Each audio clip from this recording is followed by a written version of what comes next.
All right, Dr. Ray, we're at the top of the hour, ready to get this first workshop of the year underway. Greetings, everyone. This is Dr. Ray Lindley. I'm the Executive Director of Array Global, and what a privilege it is to be back with you again as we start a new school year.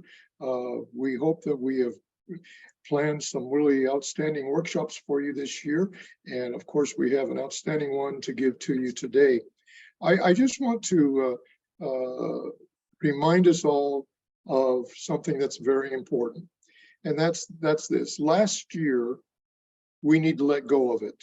Let go of last year. Whether it's good or whether it was bad, we need to let go of it. You'll have different students and you'll have a different dynamic. You might have a different classroom. You might have different fellow teachers. You might have different administrators, but it's a different dynamic. A new school year is a new beginning. You have a chance to shape this in the way that you want to shape it.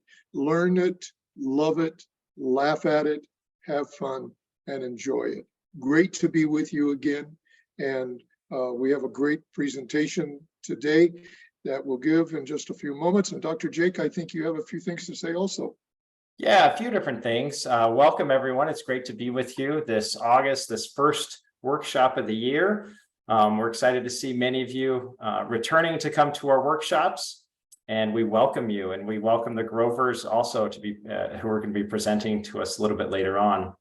A few different announcements. Next month, we're really excited about our workshop that will be on September 16th, and we have our presenter in attendance with us today, Farouz. He's been a constant participant in our workshops and a very excellent participant in our workshops and always giving some great feedback. So we're excited to have him on with us today, and we're looking forward to his presentation next month that is about teaching English as a secondary language. So please put that on your calendar and make sure that you're part of that. Also, we'd like to remind people, September 16th is the date. Oh, what did I say? I'm sorry. You didn't say. Oh, September 16th. Okay. We also have some other excellent upcoming activities. The first one that's opening up on Monday is our writing contest. This is free for all students, no matter which country they're in, or if you're an Array Global school or not. Any student can participate. There are cash prizes, there are certificates provided for students. And this year's theme is about courage. We want students to be thinking about courage and how to be more courageous. And so we want them to write an example in story form of how that student has seen courage demonstrated by another person. And again, as always, we want to reiterate that the length of those essays can be no more than 500 words. I wish we had more time and our judges had more time to read as much as we can, but we can't. So the other awesome activity that we have is the Me and My Community activity. So students, as they do service projects throughout the course of the year, if they do 20 hours of community service hours, we provide a certificate and we do an awards assembly for them virtually. And that will happen in the month of May. But it's never too early to start out. We've had schools join on, their entire student body do community service. And it's great to see people giving back to their community, because that's what we're about as an organization. Is we want to see communities grow. We want to see schools grow. But most importantly, we want to see students develop. And they do that by giving back to their community. And then also, just another reminder, we have Student of the Month and Institution of the Month. Now, these items are actually exclusive to Array Global schools. So it's only Array Global schools students that can participate. Please get onto our website, submit your Student of the Month, or if you're an Array Global school, and you want to be recognized as an Institution of the Month, and you're doing something that is unique or something that's excellent, please let us know. So Dr. Ray, I think those are all the announcements that I have. I'm excited to hear about you talking about the academic contest that's going to be this winter, so people can get primed and ready for it. The music or the yes, we're really excited for the first time. We're going to have a music contest. And students will be asked to submit a 2-minute video, maximum of 2-minute video of either singing or playing an instrument. And this will be please understand that I used to teach music, so that's an exciting one for me. So students will be asked, and we'll have the details later for you so that you can get more, but that'll be coming up. I believe that starts in January. So you might, if those of you who have students who are musical by nature, please start preparing them, and they will present a video of either singing or playing an instrument. The instrument is of their choice, obviously. So we're excited about doing that as something new this year. So today we're having a really special presentation by Dr. Andy Grover and Mrs. Candice Grover. They are at least on my computer, they're right next to me on the top row there, and wonderful educators. Candice is currently a classroom teacher, so she's right in the thick of things right now, like you all are, or most of you. And Dr. Andy is head of a group of, he's responsible for all administrators and school administrators in the state of Idaho. And so they have prepared a wonderful presentation for us today with some excellent ideas. I do hope that you will all ask to have a download of this presentation, because there are things that you can go back to time and time again to help you get some inspiration. So for Andy and Candice, thank you so much for joining us and being with us today. And the show is yours, or the floor is yours, I guess we say. Thank you.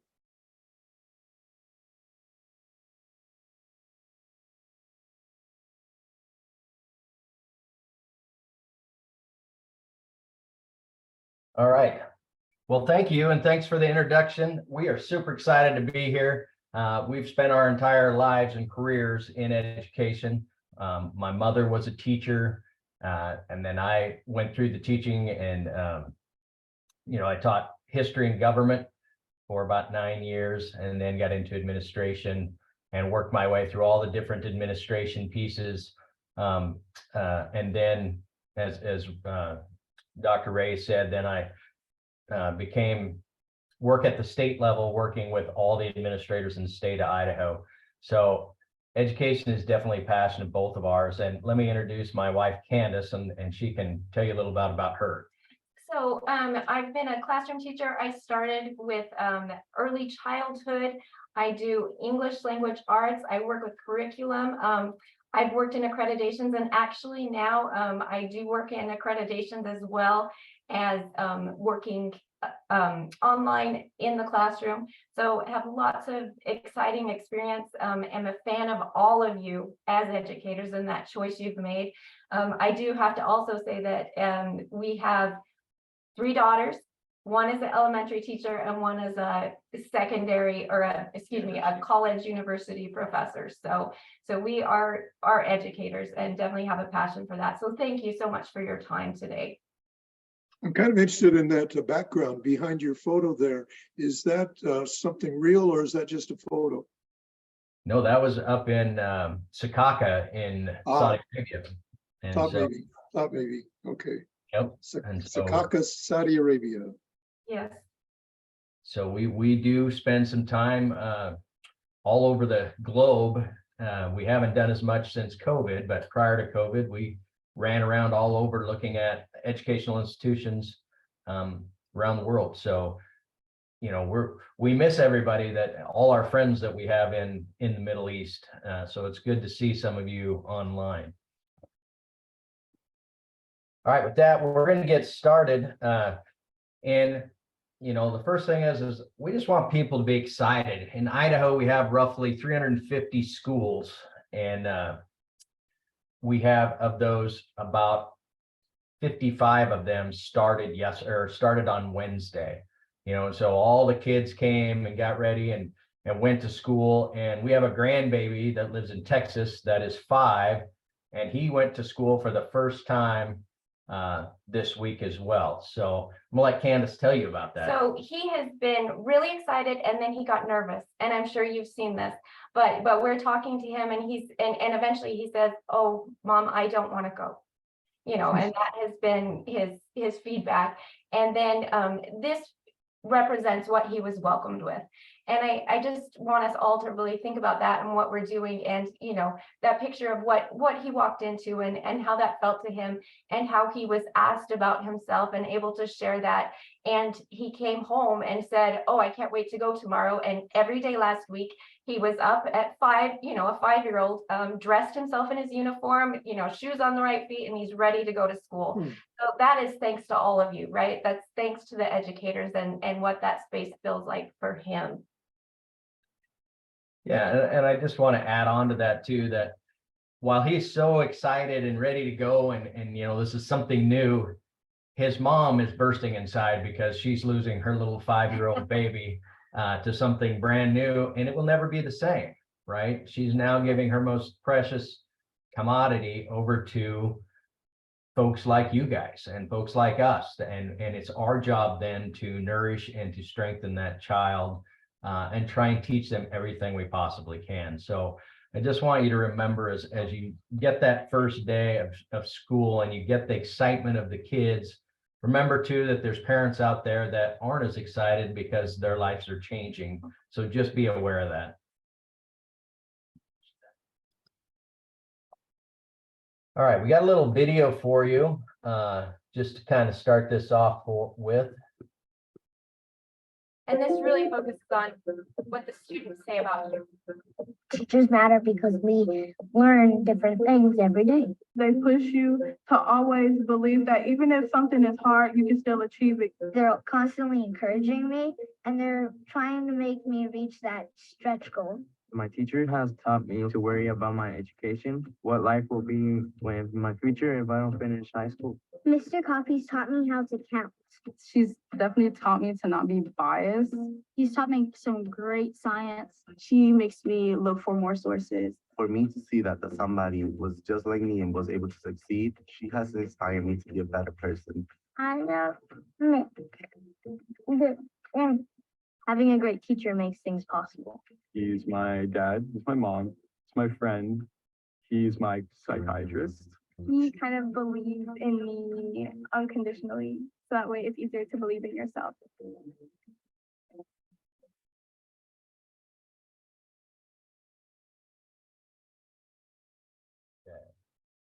So, one of my first questions when you see that is, think of the effect that you have and the ability to change a student's life, regardless of where they come from or regardless of what their background is. They're coming to you and you have the ability to give that student hope, give that student direction. So I hope through this presentation, you're asking yourselves, how do I make my students' lives better? And how do my students see me? So as we talk about those things, I hope you really think about what that looks like. So we're going to look at 3 focus areas today, and there's so many areas, but these are just some of those essential things that we all do that are just good reminders to work on those relationships, build positive relationships, establish classroom procedures, and then work on student engagement. So in saying that, we've got 2 quotes, and I'm going to talk about the first one for a minute, and I'll let you guys kind of read it and digest that for a minute. But the first thing that's on our list today is relationships. We've got to talk about relationships, and these relationships are what students will build with you in order for them to learn. The days of just standing in front of your classroom and giving a lecture and hoping that they catch it somehow, those are over. We've got to figure out, how do we get to these students? How do we get to them where they're at? We have to know the things that they're going through. And then once they trust us, it's amazing how quickly they'll learn. and I would just say, nobody cares how much you know until they know how much you care. And that's really simplistic, but it's deep, because honestly, if you think of the people in your life and the mentors you've had, knowing that someone is looking after your well-being, that they care about your progress, that they care about you as an individual, there's so much more that you can absorb from them, and I just think that opens the door to reaching these students. So with the relationships, we're going to look at getting to know your students, creating a safe environment, and then how can we treat our students fairly? Because, you know, we look at that and we need to really see these students as individuals and show them as well some of yourself. You know, we're individuals as well, and that helps that.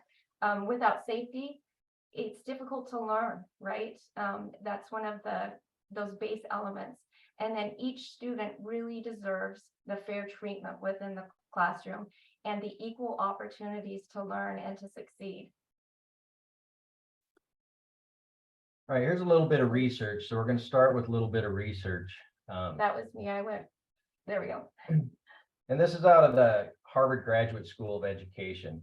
But what they looked at was just some kind of childhood trauma, you know, and what happens to those kids, and why do some overcome it and others bear that forever. And when they do bear that, you know, they've really flattened their potential to learn. And then what they looked at is that every child that succeeded in this group of people they looked at, every single one of them had a supportive adult. And so, you know, if you think back what we've gone through over the past 4 years, you know, we went through a worldwide pandemic. It caused all kinds of change and grief. And if you don't think almost every kid has trauma over all this, they do, right? And we've seen it, and we've been working with it both during COVID and now after COVID. And so it just puts that much more importance on being that supportive adult and being able to be the adult and accept these kids from wherever they come from. We have to set our biases aside, and we just have to nourish and strengthen these students wherever they're at. I have to emphasize something on that slide, Dr. Andy. Every child who winds up doing well has had at least one stable and committed relationship with a supportive adult. Wow. Wow. Thank you. Thank you. And that we're in that position. What a immense responsibility that we are all finding ourselves in that in that position right now. So we have the opportunity basically this week, or we've already started, but we can look at this and say, okay, how can I do this? How can I start now to do this?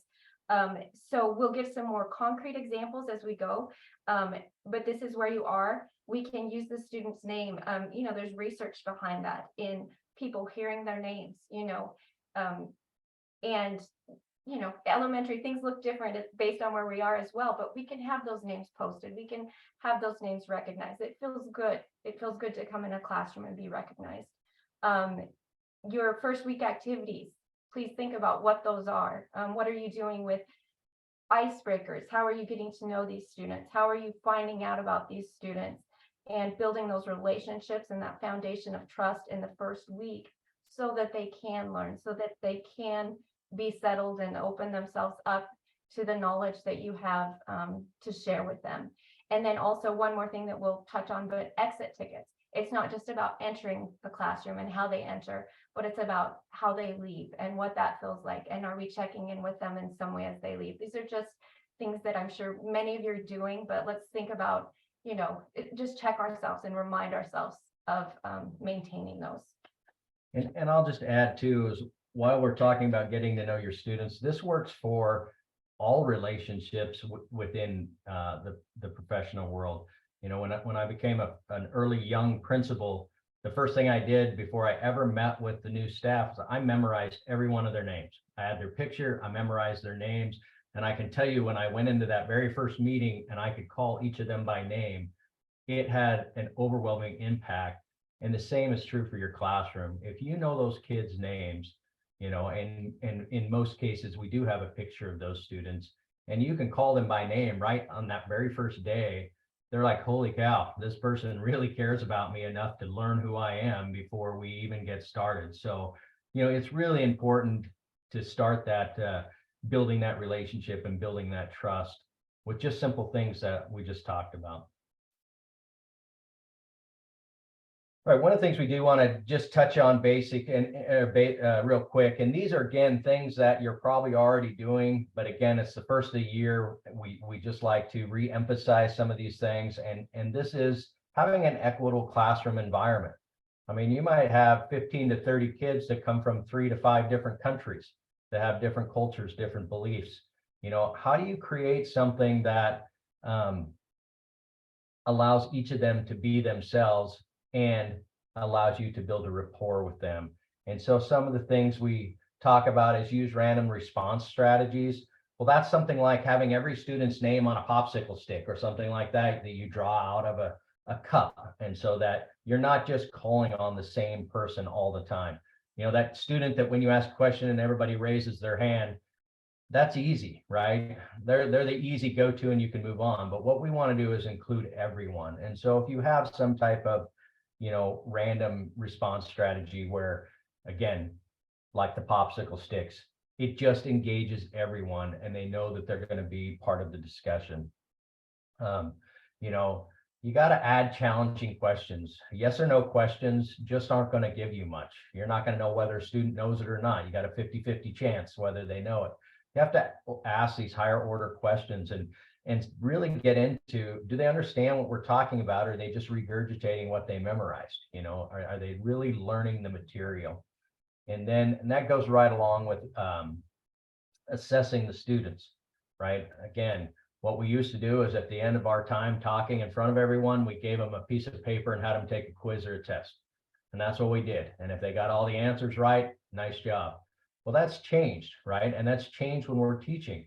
We should be asking questions both generated by ourselves and by students throughout the lesson to make sure they're understanding what we're talking about. You know, and some of those ideas, if you have kids working in small groups, then they can put together different questions to ask each other. And I will tell you that in some of the classes when I was a teacher, I would have the students generate quizzes or tests, and they were way harder than anything I ever came up with. I mean, it is amazing what they come up with. And, you know, they always want to stump their friends, but if you allow students to be part of that assessment process, you can gain so much just by standing and you know, overseeing a conversation of a group of kids. And then create your classroom rules. We're going to talk about ways to do that here in a little bit, but the big thing is look for multiple perspectives on how to answer questions. You know, it's not always one way to get to the answer. There's multiple ways, and kids are sometimes absolutely ingenious with how they get somewhere. I mean, I've had kids tell me how they did something, and then it takes me, you know, 10 minutes to figure out how they actually did it, but it's amazing how their little brains work. So, you know, give them the opportunity to do that. Okay, so we have some ideas here that we'll go through relatively quickly. But again, these are just more concrete ideas to reinforce that idea of building relationships that aren't that difficult. It's just reminding ourselves and really creating these patterns of the way we operate. And this is our procedure within our classroom. So to some degree, talking about those non-school related topics, their hobbies. Let the students implement in ways their interests, you know about those things. Engage in the activities with learners. We are the adults. We are, you know, the mentors. Having said that, can we enjoy ourselves in the classroom? Can we engage in these activities with the students? You know, I think that makes it just a better environment for all of us. Using the students' interests in your lessons, letting them select topics when it's a student choice project or something like that. So we're implementing their ideas as well as our own. Laughing, right? I don't know that there is a human being who doesn't enjoy some laughter here and there. You know, a smile brings a lot and means a lot. Sharing inspirational and funny stories about yourself, you know, that's again creating that relationship, remembering facts about the kids' lives. So, you know, find out what they're doing and say, hey, I knew you had a soccer game last week. How did it go? or, something that they mention about their families. Maybe jot down little notes when they mention things, so that you can create those connections along the way, so that they know that you're paying attention, that they know that you care. Share your interests with them, right? Bring that somewhat into the classroom. If you love music, you can incorporate those things in different ways and share those things. Celebrating successes are fantastic. One of my favorite things to do in the classroom, and I think there's a lot of ways, of course, that we can do that, but recognizing students, and we'll talk about this later, but not just for who's doing the best here and there, but how about who's growing, who's learning something new. Doesn't matter where we start at. Apologize if you make an error. We're human beings, right? And it's okay to be seen as such, right? And I don't know that there's any of us who have never entered a grade wrong, something like that, but just making that connection with the student so that they know that they can come to you and speak to you if they have a concern or something. Reflecting when things don't go well. Those conversations can be powerful and important with the class, and a lot of problem solving. And it also gives the students that ability to feel like they have ownership in their own classroom, and will want to exceed. And then acknowledging and respecting the kids' feelings, of course. So,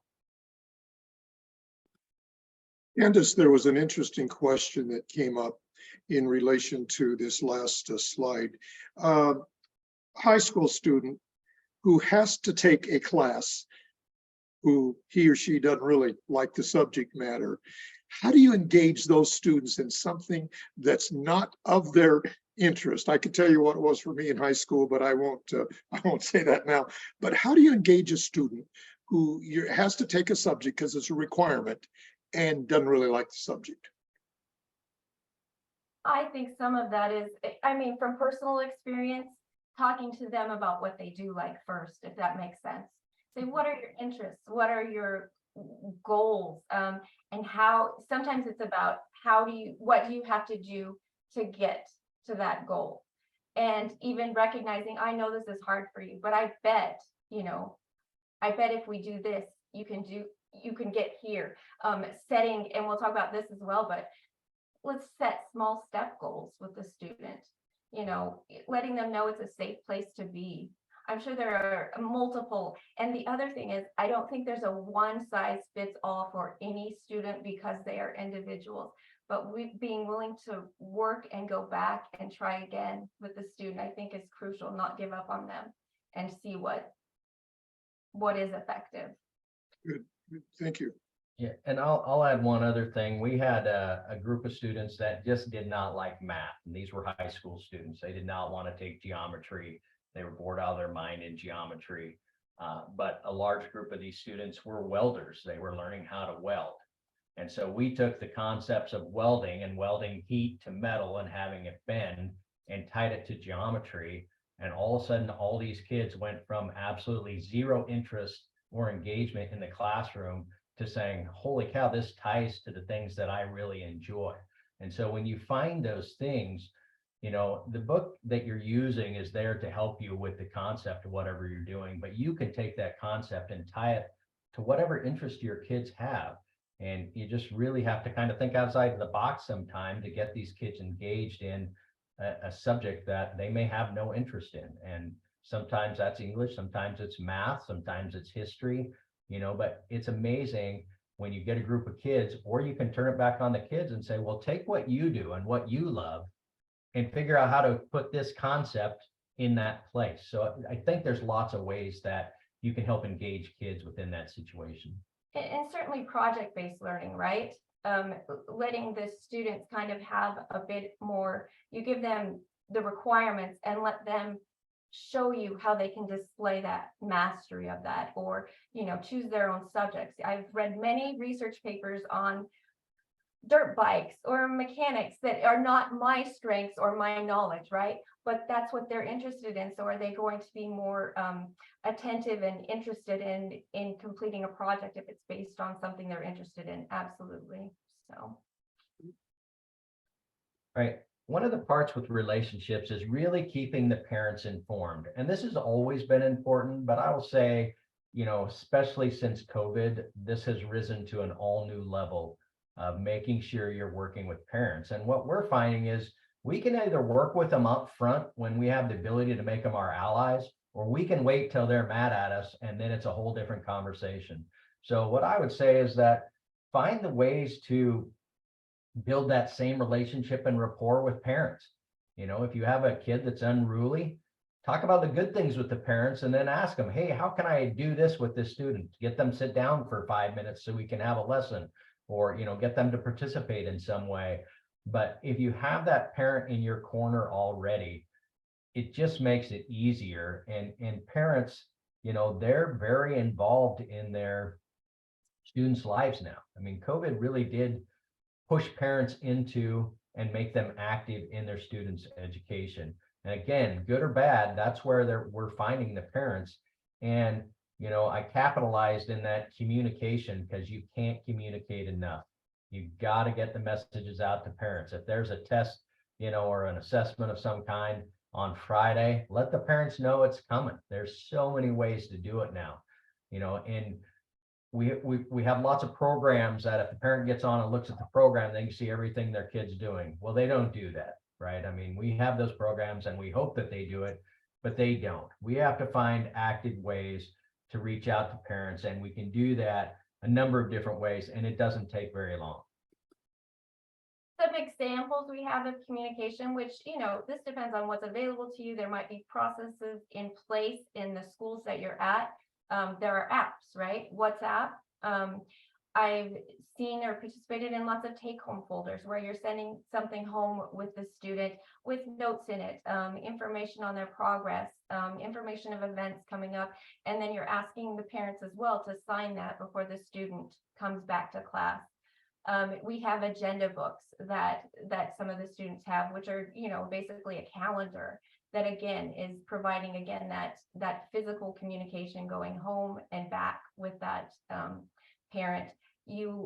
We have so many options for class web pages that you can post on that are, you would want to, of course, only allow your parents access to that. But you can post updates that wouldn't be specifically personal for students, but just a basic overview of where you're at, what you're doing in the classroom, and what those expectations are in that class. Emails.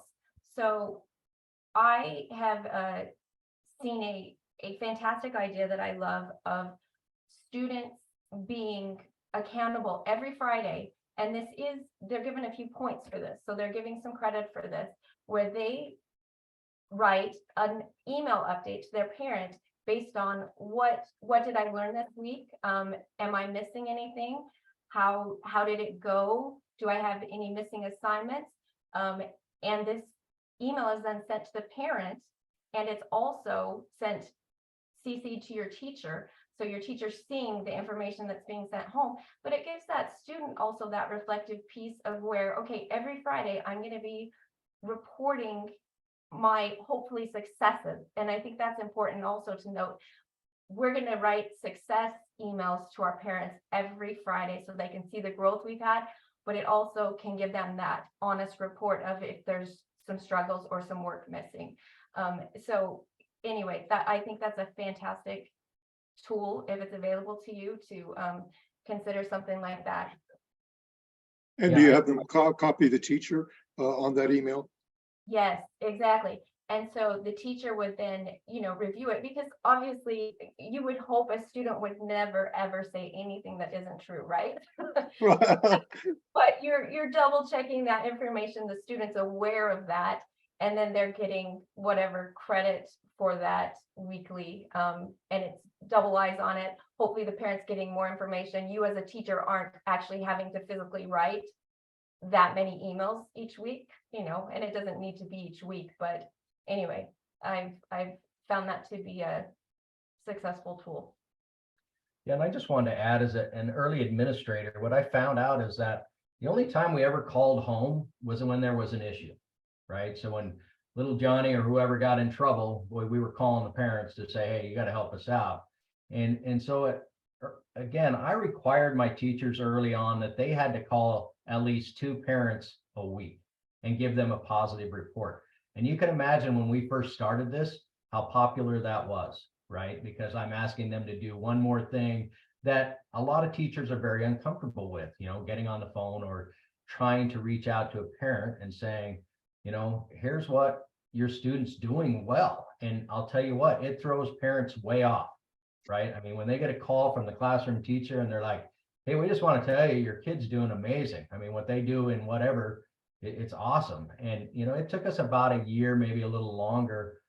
And then I didn't even have to force it anymore. I didn't have to go out and check in with my teachers to make sure that they were doing that, because it made the classroom so much easier when a problem did come up. We already had that rapport built. The other thing I'll tell you, and this isn't scientific, but we found it took 2 to 3 different ways of trying to contact parents before we actually made sure that they were getting the information we're sending. So if you just try and send an email, I average about 100 to 120 emails a day. I'm not going to see them all, right? But if I receive a text or off WhatsApp or something like that, I'm going to see something eventually. So we usually found, if we didn't try and push it out 2 or 3 ways, and, in today's technology, it's pretty fast to do that. So, find these ways to communicate. I think it's one of the most important things that you can do, both with your students and parents. Okay, this next part, I want to have you guys just type in the chat box, and hopefully you can all see the chat box. But what is a teacher's role? What do you guys think a teacher's role is, right? And just type in the chat box and kind of read some of those out. And maybe Jake, if you can read those, maybe you can highlight a few of the ones. But just take like 30 seconds and type some of those things out of what you think a teacher's role is. And I would also add, what does a teacher's role become? Yeah, we have a lot coming through. Farouz is, of course, the first one, facilitator, facilitating students' work, working as a guide, as a mentor, to build character through academic knowledge. Wow, that one's Shahi. That one's a really good one, because if we don't have students that have good minds, they have to have good character before they have good minds, I should say. A motivator, an instructor, and teach them, managing the class, planning, preparation, and teaching of programs to achieve specific student outcomes, an assessor, a model, a friend, a facilitator. Perfect. Yeah, a motivator. Yeah, kind of some of the same things coming through. It's great to hear, because teaching is a challenging job. Yeah, thank you. And again, we just, we found this little word art that has all those kinds of things in it, but we want to share another little quick video with you guys that shows kind of the life of a teacher.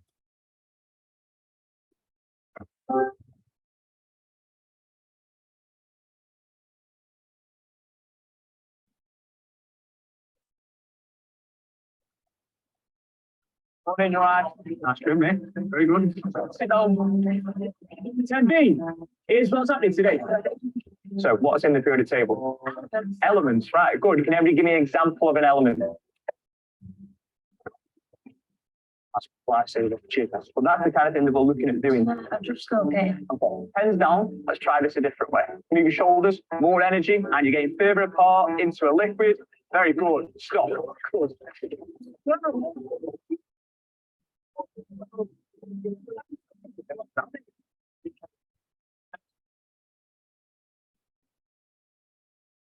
Oh, around, mate. Oh, if you need anything, don't see me.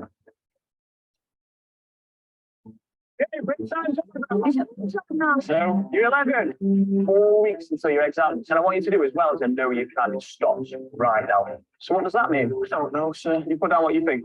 I've got meters per second. That's brilliant. I would not have thought about doing it that way. Well done. You doing your work? Any other questions? Come on, you've got your hand up. Hey, let's do it. Come on, lads. That change when we're 4 against 10.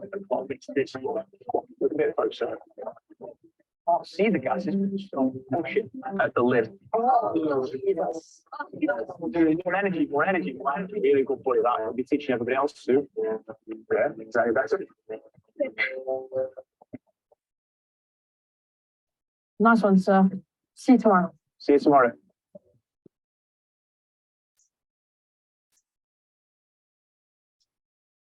Okay. I don't know. I was tired just after watching that, and that's one day, and then you have to come back and do it again. But if you looked at all the different things that that teacher was doing and all the interaction he had with his students, he was building that relationship.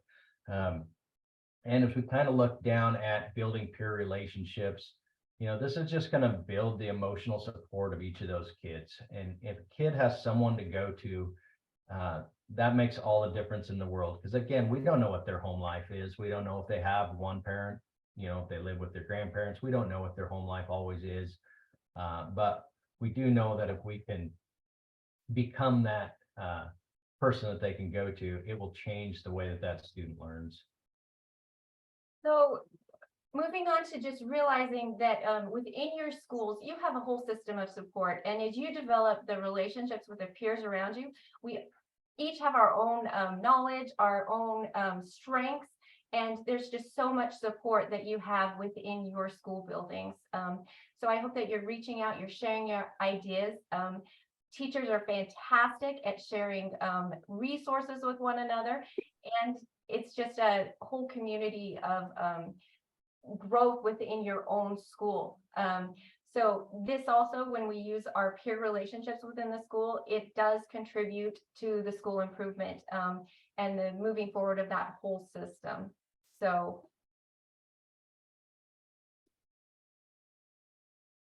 and on this slide, I just want to reiterate that it's not just about taking care of those students, that, and I think you're all aware of this, but it's ensuring that we're doing what we need to do so that we can be effective. And if we are positive and in a good place, we can have that support. It's hard to help others when we're not where we need to be. So just remember to check yourself. What makes me feel better? What makes me happy? What things can I do to strengthen myself so that I can strengthen my students and have the energy I need? One of the best advice I had before I started teaching came from a fantastic teacher. And she just said to me, she said, Candice, you remember that if you are miserable and if you are struggling in the classroom, those students, they know it and they can feel it, and they're going to be miserable as well. So you're going to be in there, you've signed your contract, so you might as well enjoy it. Enjoy that time with the kids, enjoy learning together, teaching each other, and that will just help you exceed. And it's been there are hard days always, right, in each thing we do, but that's something to always go back to and think, we're going to have a good day today. We're going to have a great day and learn together. So our next topic that we're moving on to is establishing a classroom. And basically just saying, have that classroom prepared. This is an example here. And, one looks a bit sterile. It probably feels that way as well. We also don't have to have a classroom that looks like an elementary classroom, but you can personalize those classrooms. We can, put some effort in, some personality that makes those students feel comfortable, feel more at home away from home, if I can say that. So. And here's a quote from the artist Michelangelo, and it just says, the greatest danger for most of us is not that our aim is too high and we miss it, but the aim is too low and we reach it. Now, I want you to think about that for a minute, because one thing that I found through all my years now in education is that students will reach our expectations. And so if we set our expectations at the bottom, so they're just barely getting by, you know what, kids are going to reach it, and most kids are going to reach it. But have we really made a difference in their lives if we got them just to the bottom of the rung?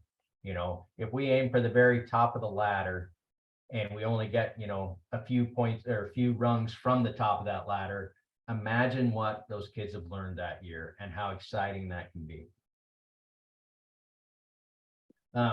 The next thing is your classroom expectations. And I think this works two ways, both the classroom expectations you have for kids, but also the class expectations that the kids have for you. And I think you want to have those conversations, right? Because as a teacher, you want to be prepared. You want to, know your pedagogy. You want to be able to say, you know what, I can help you learn math. I can help you learn language. I can help you learn history. And they know that you know what you're talking about. So when you look at school policies and you have to have these things and your behavior and grades, make sure that you're including them in that conversation. And I just emphasize with what you said, Andy, this needs to be early on. They need to know this from the beginning. You don't make up rules as you go along. If this is handled well, it should take care of most situations that come up. And I'll tell you, in the state of Idaho, we start school on a Wednesday, the first day of school, and we have Wednesday, and we have Wednesday, Thursday, and Friday that we do all the rulemaking. And then when we come back the next Monday, we're right into the education side. Right, and if you hear classroom rule tips, is just to be specific with those rule tips. It's really doing yourself a favor, the students a favor, for them to have a clear expectation of what is expected and what is going to happen. Be positive. You can state your rules a different way. Do not. How about saying we will? Just even that that verbiage and that idea that you're using there. Evaluate those rules. Not everything is going to work. Constant reevaluation throughout education. That's what we do as educators, but evaluate what's working and what changes might help. Keep them as few in number as possible, and have them make sense, right? That's obvious. And then including those students, that will again give them that ownership.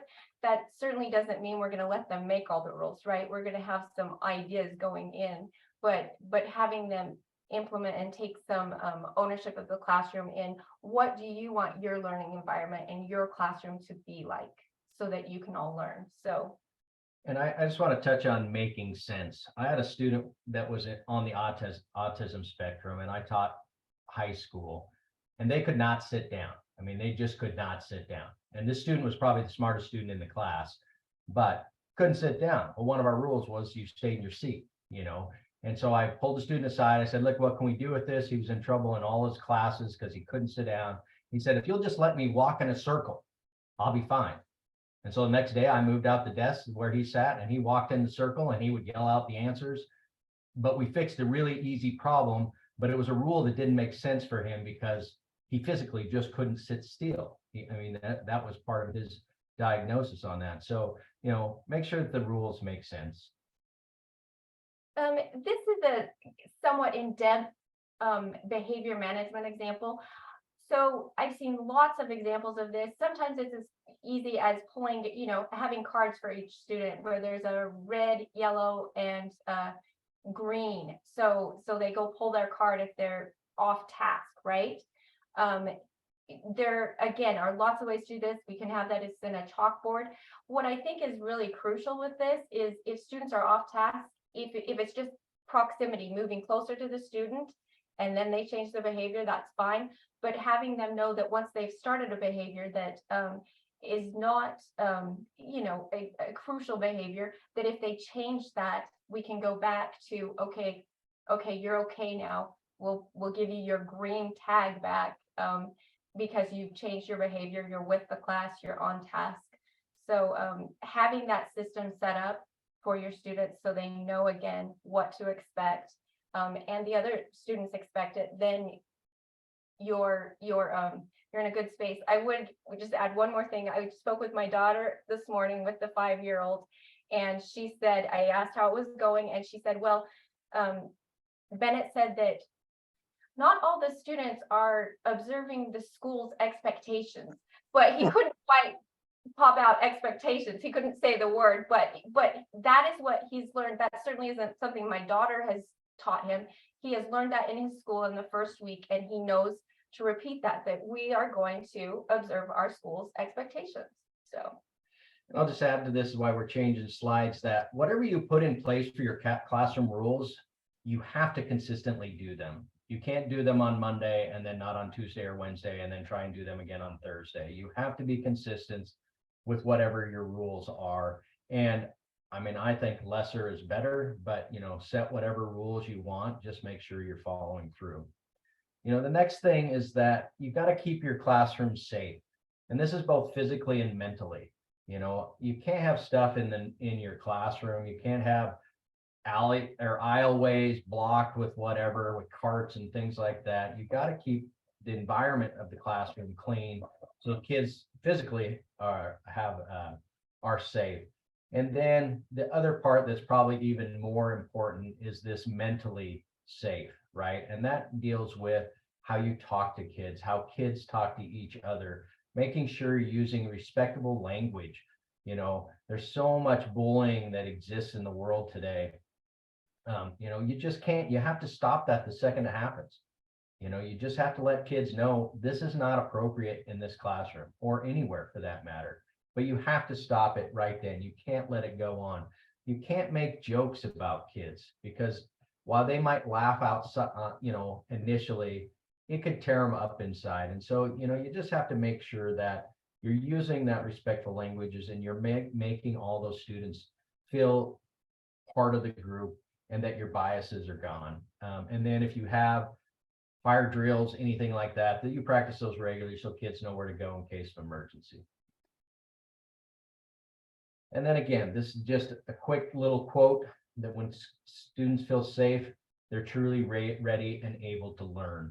And that is so true. If kids will go the extra mile, especially if we set our expectations high, if they feel safe in the environment they're doing it in, right? Because if they say something, and it really doesn't make any sense, and you tell them that it really made no sense, they're not going to throw out that conversation again. And you want them to feel safe enough that they can continue to be willing to ask those kind of questions. All right, so we're going to move on to student engagement and think about that. How are you using in student engagement in the classroom? How are you keeping your students' minds focused on what's going on? So some of those methods, excuse me. Okay, so the first method that I think is really crucial is when those students show up. And I always try to, which is not always possible, depending on what's going on in your classroom. But if you're there to greet the students at the door, I think that's just an important part of that. It helps with behavior. It helps with you're making contact as they come in, especially, again, knowing those names, using those names.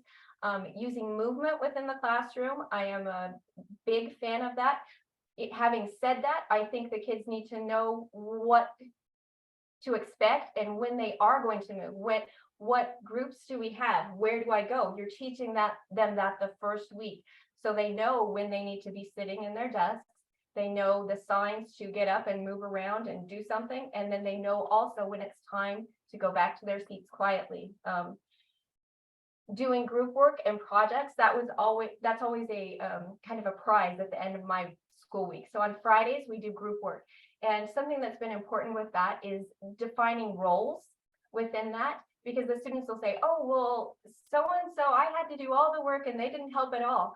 So basically projects are broken up and each student has a role that they provide that is reported to me, and then part of that project and that presentation back to the class, the students will assess one another and they'll assess how each student did. And I will only see, I'll only see it. They won't show it to each other. But if those reports come in similarly, there will be some talks that will come from that.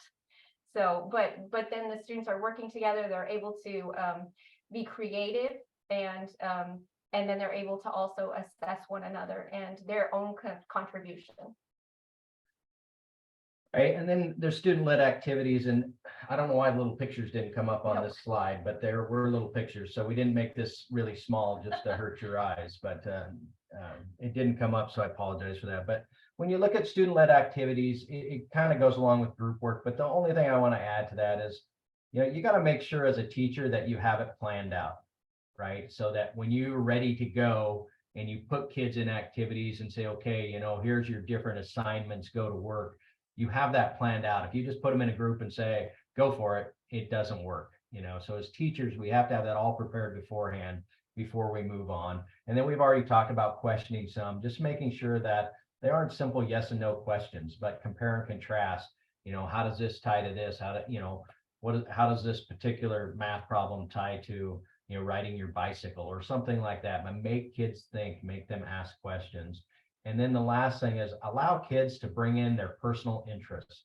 Again, you might read 4 or 5 papers on a subject you could care less about, but if that's what the kid cares about or your student cares about, let them write about it or let them work on that. We have a few ideas for you for icebreakers as you're starting the school year, and then also exit tickets. So 4 corners is something that I use in my room. So there is an ABCD in my 4 corners in my room. And the first week for an icebreaker, it might be, okay, my favorite kind of ice cream is chocolate, vanilla, strawberry, mango. I don't know. And then I'll say, okay, go. And they go to quietly to whichever, you know, corner it is.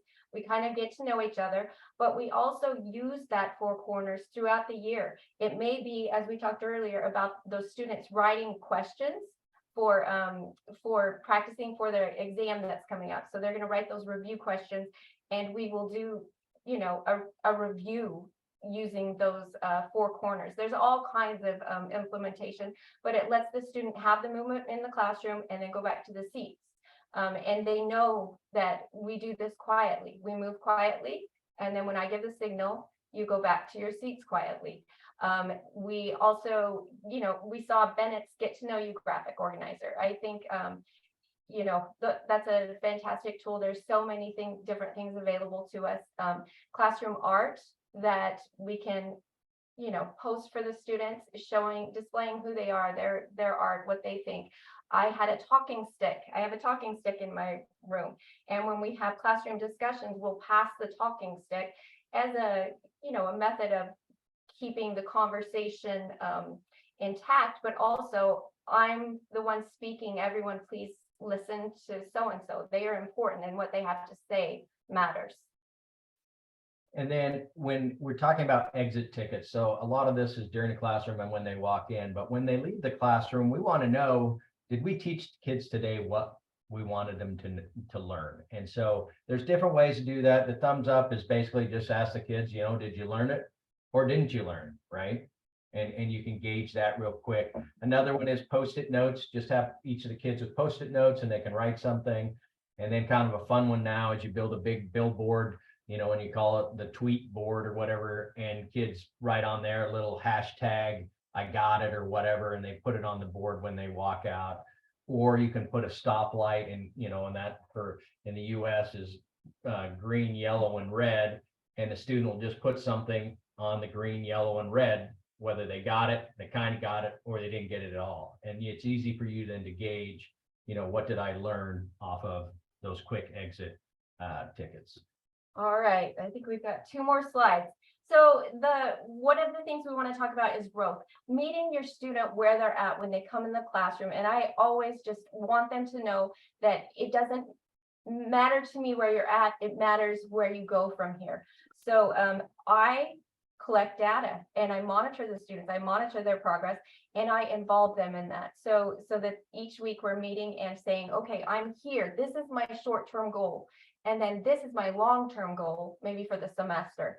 And one example of seeing some growth here was I had a student come in mid-semester, which is generally not a great thing. The student had a really pretty tough home life. And when I had a moment and I could kneel down and say, hello, it's good to have you, and talk with him, he said, don't bother with me. I'm an F student, which means I'm a failing student. I'm just going to fail. So don't bother with me, and kind of don't mess with me. Don't talk to me. And I said, well, you can change that. It'll be okay. And I mean, it took lots of time and lots of effort, but within 3 months, and I would post weekly, not the students who were the highest scores or that, but I would say these 5 students had the highest growth this week or something. You know, I wouldn't give specifics, but I'd say these are the 5 students that showed the highest growth, and that student appeared on that.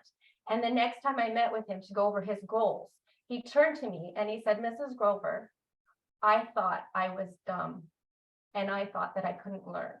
And, you know, it didn't change the course of everything in his life, but with him and I together, not him alone or me alone, he was able to, you know, recognize that and make those choices and see that I can grow and I can learn.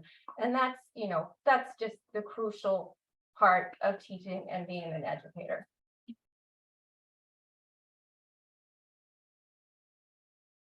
All right, we want to kind of leave you with this thought that teachers who love teaching teach children to love learning, right? And that's what it's all about. And we really hope as you guys start this new year that you do it with excitement, you know, because this is an exciting time. It's a scary time too, but it is an exciting time. And as you watch these students come into your classroom on day 1 and then leave on day, you know, the last day of school, it's amazing what they've learned, and it's amazing the progress that you've had in their lives, or the part of the teaching you've had in their lives. So with that, we do have one last video. 1 minute. It's 1 minute. Do I have time for that, Dr. Ray? Yeah, go for it. Okay. Wait, where is it? Uh-oh. Oops. Hold on. At the bottom. No, maybe we're not going to show it to you. But it will be linked on it when that goes out to you. Always something with Oh, that. here it is. There we go.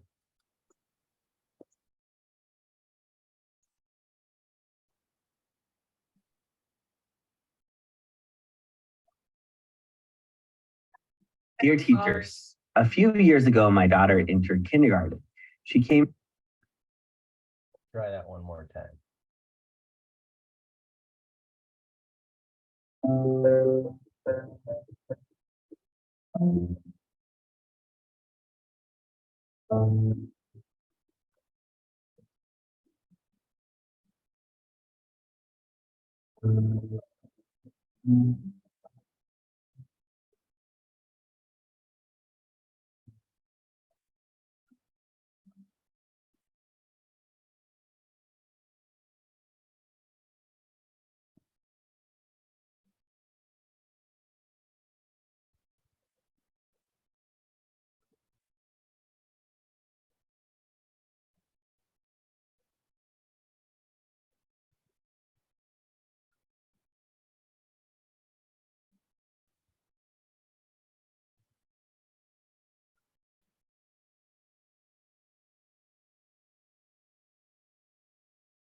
So with that, we want to thank you, and thank you for the time that you give to our most precious assets, our kids. So with that, I'll turn it back over to you, Jake, and thank you. Thanks everyone for all you do. This is usually where Dr. Ray gives his words of wisdom, but Dr. Ray, I don't know, there was quite a few good words of wisdom in that presentation. All of words of wisdoms. And I just hope that all of you will download the PowerPoint from this workshop. And we can't possibly emphasize enough these issues, and make them in your own life as to how you can use these to start with a new school year. Dr. Jake, do you have any more announcements before I conclude? No, I don't think so. I think we kind of went over everything at the very beginning. Just as you finish things up, as soon as Dr. Ray is done with his words of wisdom, you will see the survey link in the group chat. Make sure that you fill that out. That's the only way that we can know that you attended, and send a certificate to you, which you will receive by Friday of next week. And then also in the chat, there will be a link to the workshop slides, so you can download those and review those as we start a wonderful new school year. Yeah, let me leave you with this, and I actually just entered it in the chat, so you'll have you'll be able to read it and perhaps remind yourself of this at least very often, maybe on a daily basis. And it is this: all children need a champion, an adult who will never give up on them, who will understand the power of connection and insist they become the best they can possibly be. Thank you so much, everyone. We won't have time for questions today because we wanted to give time to our presenters. So thank you, Dr. Andy, Ms. Candice, for your wonderful, wonderful presentation. And we will see you all next month.